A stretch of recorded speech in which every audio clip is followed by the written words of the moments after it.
For Ukrainian FP2 drones took off at 0600 hours from a forest clearing positioned 8 kilometers behind Ukrainian positions, heading toward a Russian fuel train in occupied Luhansk. The final drone had just barely cleared above the tree line when their control signals illuminated across the battlefield, broadcasting their presence to any listening party. The pilots were unaware, but those transmissions had already compromised them. As the FP2s settled into their southwest trajectory toward their fuel train target, they entered the outer perimeter of Russia's electronic monitoring network, precisely where the initial Russian listeners were positioned. 20 kilometers to the north, a Russian R-934 automated direction-finding vehicle had been conducting surveillance since midnight. The platform resembles a conventional military vehicle, apart from the 4 dish antennas extending from its rooftop. Each antenna rotates on its own, scanning the electromagnetic spectrum between 20 MHz and 3 GHz, searching for a single thing: Ukrainian drones. The moment those 4 control signals became active, the R-934's computer processed them through its classification database within 0.3 seconds. Frequency signature 1.2 to 1.4 GHz featuring frequency hopping spanning 50 channels. Transmission power 10 watts per unit. Russian drones operated with entirely different signatures. These signals were unmistakably hostile. For Ukrainian drones at bearing 247 degrees magnetic, though bearing by itself provides no actionable intelligence. It's simply a line extending toward infinity, not a coordinate on a map. The transmission could originate from 1 kilometer distance or 100. This is precisely why Russians never position these vehicles in isolation. 25 kilometers to the northeast, a second R-934 identified the same transmissions at bearing 190 degrees. The triangulation process could now commence. Both platforms transmitted to a Borisoglepsk 2 command vehicle, fundamentally a mobile computing center that consolidates electronic intelligence throughout the sector. The mathematics functions as follows. The drone transmission propagates outward at light speed, 300,000 kilometers per second. It arrives at the second R-934 merely 0.00008 seconds following the first detection. This becomes the critical factor. The computer calculates that time differential multiplied by light speed. This figure equals 24 kilometers. This indicates the drone must be positioned 24 kilometers nearer to the first receiver compared to the second. But why is the difference only 24 kilometers when the receivers are separated by 45 kilometers? It's because the drone is positioned nearly equidistant from both, similar to a helicopter hovering between 2 individuals, nearly identical distance from each. The computer generates a hyperbola representing all positions exactly 24 kilometers closer to receiver 1, where this curve intersects the 2 bearing lines at 247 and 190 degrees. That's your objective. This complete process, detection, classification, triangulation, consumed 23 seconds.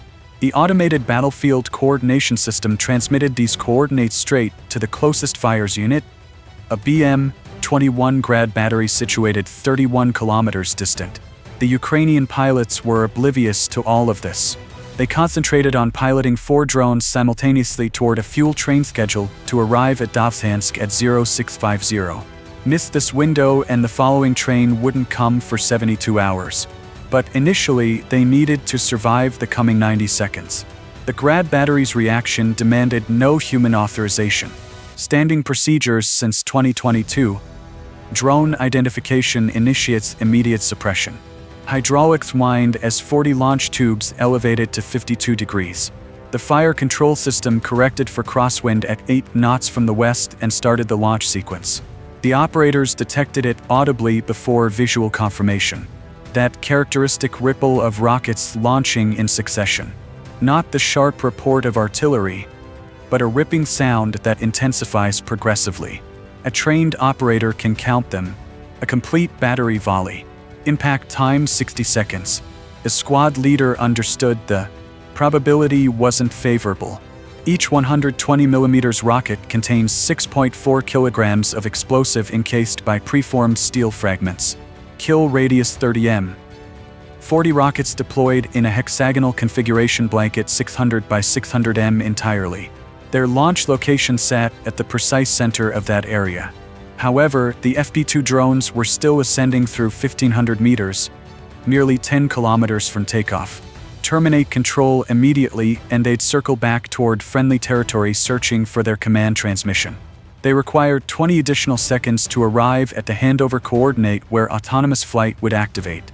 20 seconds while 40 rockets traced through the morning atmosphere at 690 meters per second. 15 seconds. The screaming became perceptible. Not a solitary tone, but a harmony of incoming steel. 10 seconds, the drones entered contested territory, their internal computers assuming navigation.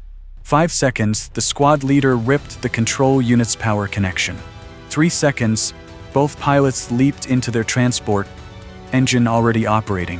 1 second, wheels spinning, ejecting dirt, the transport lurching ahead. The forest detonated behind them. Not a single detonation, but cascading thunder as rockets traversed the grid square in a 6-second bombardment. The pressure wave struck their transport at 200 m range. Shrapnel penetrated through the rear gate, but they maintained movement. For FP2S pressed southeast toward Dovzhansk, now operating autonomously following pre-programmed waypoints. The pilots had made it, but their drones were already displaying on another operator's display. Meanwhile, the fuel train was still advancing south toward Dovzhansk at 60 kilometers per hour. It had already passed the final major intersection and was approaching the 40-kilometer zone where Ukrainian strategists anticipated the strongest Russian countermeasures. Every passing minute they endured brought the train nearer to the station, and the brief window where an FP2 attack would count. The Russian Tor M2 battery position near Sterobelsk had been monitoring the approaching drones since they'd entered range at 38 kilometers. The platform occupied a hilltop, its radar enjoying perfect line of sight throughout the valley beneath. The Tor's radar is a flat rectangular surface that seems to spin atop the vehicle, but it's not actually mechanical rotation. This is a phased array that directs its beam electronically. Imagine it like possessing 100 flashlights that you can point instantly in multiple directions without physically moving them. The computer manages which flashlights activate and their timing, producing focused beams that scan the sky 3 times per second. Nevertheless, the Tor's fire control architecture has a particular constraint that drone pilots leverage. While the search radar can monitor 48 targets, the engagement radar, a distinct Ka-band system functioning at 35 GHz, can only illuminate 4 targets at once. Each illuminator is a narrow pencil beam 2 degrees wide that must perpetually paint the target from launch through impact. If the beam interrupts for beyond 0.5 seconds, the missile forfeits guidance and self-terminates. This produces a mathematical challenge. For drones advancing from varying altitudes and vectors means the Tor must split its focus. Additionally, the vertical tracking velocity, 45 degrees per second, is half the horizontal velocity. Drones that abruptly dive or ascend can briefly break lock, compelling the system to reacquire. Ukrainian pilots understand this and execute profiles deliberately engineered to challenge these thresholds. The operator observed 4 contacts approaching in tactical arrangement. High drone at 2,000 meters, straight and steady at 180 kilometers per hour. Middle drone at 500 meters, weaving marginally. 2 low drones at 200 m, exploiting every ridge and depression for concealment. The low drones abruptly dove even lower. The operator identified this instantly. They sensed his radar transitioning from search to track configuration. When the Tor achieves lock, signal intensity jumps from periodic sweeps to continuous illumination. Dive immediately or receive a missile in 8 seconds. Both low drones descend to 50 meters, hugging the surface. The Tor could monitor all 4 readily. The platform handles up to 48 concurrent targets. But monitoring and engaging are separate challenges. Monitoring just demands radar pulses reflecting off the target. Engaging demands a committed fire control channel, a continuous beam illuminating the target so the missile recognizes where to navigate. The Tor only possesses 4 fire control channels, like possessing 4 laser pointers but 48 cats to manage. Against 4 drones, that ought to suffice. But the geometry complicated everything. The high drone flew so predictably it screamed decoy. The low drones kept vanishing behind landscape. The middle drone could be either. Standard procedure engaged the most visible threats initially, but the battery commander understood better. Ripple fire doctrine. Deploy 2 missiles, evaluate outcomes, then 2 additional if required. Launching all 4 simultaneously risks squandering your complete ready ammunition if the initial missile succeeds. Against multiple drones, you require ammunition conservation. 2 9M338 missiles launched from vertical tubes. These missiles don't pursue their targets. That would consume fuel. Rather, they ascend to a predetermined point above the objective, then descend. The downward trajectory provides superior radar reflection off the target's upper surfaces, and gravity contributes 200 meters per second to impact speed. The high drone sustained 2000 m altitude, never wavering. The first missile's proximity sensor activated at 5 m separation. 14 kilograms of tungsten fragments dispersed outward at 2000 meters per second. The FB-2 stopped existing as anything larger than a postcard. 10 kilometers east, the train crossed the Spatov bypass. The timetable positioned it at Dovzhansk at 0650, meaning the surviving drones possessed less than 30 minutes to intercept ahead of the locomotive. That's assuming they survived the following 30 seconds. The instant those launch plumes materialized, white vapor visible 30 kilometers distant. Both low drones plunged to the Adar River Valley, but one drone climbed sharply just before entering. The drone's computer had identified power lines spanning the valley at 20 m elevation through its camera. Either ascend or strike the cables. It climbed to 80 m, cleared the wires, and then descended back down. The radar operator witnessed them disappear entirely. The Adar cuts 30 m beneath the surrounding landscape. Add Earth's curvature at that distance, and you get 45 m of radar shadow. The Tor's beam, regardless how electronically nimble, can't curve around the planet. The middle drone attempted to evade when the second pair of missiles launched, descending from 500 toward 200 m, but the Tor's computer had already predicted where it would be in 11 seconds, not where it was presently. The missile reached the forecasted point exactly as the drone arrived there. Another expanding sphere of tungsten, another drone eliminated. The 2 low drones immediately ceased all maneuvering. The high drone, their decoy, had just been eliminated. Any motion now would generate a larger radar signature, make them simpler to monitor. They went straight and level, reducing their cross-section, becoming voids in the sky. 2 of the 4 eliminated seemed acceptable, but the battery commander knew differently. The 2 survivors were the ones clinging to the Earth, the ones transporting live munitions. The destroyed drones had been sacrifices, exchanging altitude for survivability, consuming millions of rubles worth of missiles to guarantee mission accomplishment. Repositioning the complete battery consumed 4 minutes. Lower the radar, engage the tracks, relocate to superior vantage point, stabilize, elevate the radar, recalibrate. By the time they'd reacquired, the surviving drones had gained 12 kilometers. They appeared briefly at the valley's eastern terminus. The Tor deployed 2 additional missiles, but the drones instantly vanished into a railway cutting. The missiles discovered only vacant. At 0622, both FP-2S cleared the Tor's engagement perimeter. 60 kilometers forward, the fuel train was entering the Dovzhansk depot, but the Russians were prepared. The R-330ZH had been stationed at Dovzhansk rail facility since midnight, defending the fuel transfer procedure. The platform resembles a standard military vehicle with antenna arrays blanketing its roof, but those antennas were transmitting 100 watts of precisely calibrated jamming throughout a 30 kilometers radius. At 0640, both FP-2S penetrated the jamming zone. Their GPS receivers monitoring 8 satellites with 3M precision suddenly received nothing but interference. That's because GPS satellites orbit at 20,000 kilometers, broadcasting at 50 watts. By the time those transmissions reached Earth, they're weaker than the transmission from your TV remote. The ZH broadcasts interference directly on the GPS frequencies at 100 watts from just kilometers away.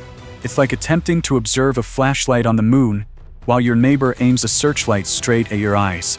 The drones switched to inertial navigation. accelerometers and gyroscopes preserving heading based on the final known location. But INS drifts. Every minute accumulates 10 m of error. After 5 minutes, they could be 50 m off trajectory, sufficient to miss the objective completely. The Ukrainian pilots, 180 kilometers distant, monitored their video feeds deteriorate as the jamming escalated. The frame rate declined from 30 frames per second to 10, then 5. Resolution dropped from clear 1080p to pixelated 480p. The ZH was hammering everything it possessed, but the drone's directional antennas aimed straight back at the pilots had 18 dB of gain. That's 63 times signal amplification, even dropping 90% of data packets. Sufficient got through for manual operation. But it wasn't simple. The first pilot fought 3 challenges concurrently. Control delay. Every stick command took 400 milliseconds to display results, like playing a video game on a satellite link. Frame losses. The video feed would pause for complete seconds, then advance forward, displaying the drone in a totally different location. He transitioned to manual camera configurations. Exposure reduced 3 stops to penetrate through the glare. Focus secured at infinity to prevent the autofocus hunting. Frame rate priority above resolution.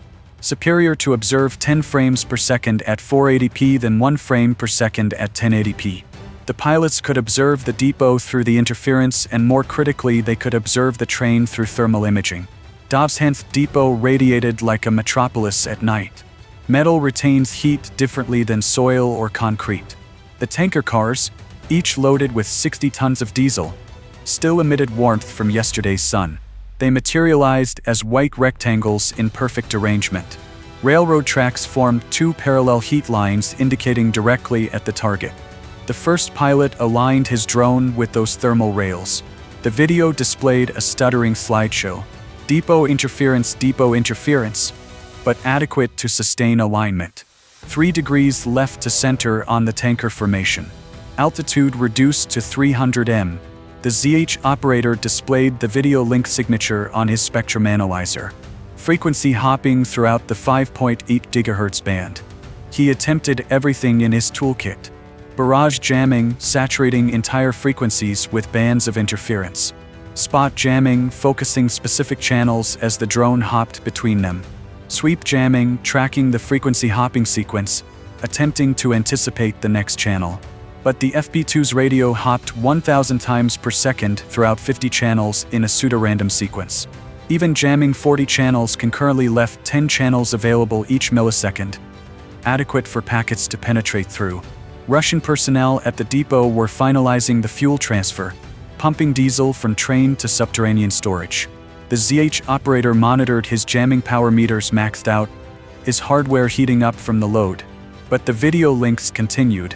2 drones 5 kilometers out, 90 seconds to collision. At 0645, the first FP2 impacted the third tanker car at 67 meters per second. The 105 kilograms warhead generated 50 psi of overpressure. Tank cars are certified for 15 psi maximum. The tanker didn't explode. It erupted like a balloon compressed too forcefully, dispersing 60 tons of diesel in a 100-meter arc. The ignited fuel flowed along the track foundation, accumulating under neighboring cars. The second tanker's pressure relief mechanism, detecting heat approaching its 200 degrees limit, activated automatically, releasing fuel vapor straight into the flames. The third car's valve activated. Then the fourth. Within 30 seconds, 5 cars were completely involved, each one contributing 72,000 L of fuel to the conflagration. The second pilot waited precisely 30 seconds following first collision. He required the secondary detonations to diminish. He required a clear thermal image to locate the depot's fuel storage facility through the smoke and fire. At 30 seconds, openings materialized in the thermal saturation. There, the rectangular silhouette of the transfer facility. He pushed his stick ahead. 20 seconds afterward, the second FP2 arrived from the east, its pilot observing the enormous thermal bloom from the blazing train, aligned with the fuel transfer facility, the upwind location that would distribute fire throughout the depot. The drone initiated terminal dive from 400 meters. Collision at 0646. The facility contained 500 tons of diesel. The initial detonation bulged the tank walls outward. Then the fuel-air mixture reached the optimal ratio. Not too rich, not too lean, just right for maximum devastation. The secondary detonation shattered windows in Dovzhansk 3 kilometers distant. In under a minute, the Ukrainians had destroyed tens of thousands of gallons of diesel fuel and forced the Russians to put their walking shoes on again. Bye for now.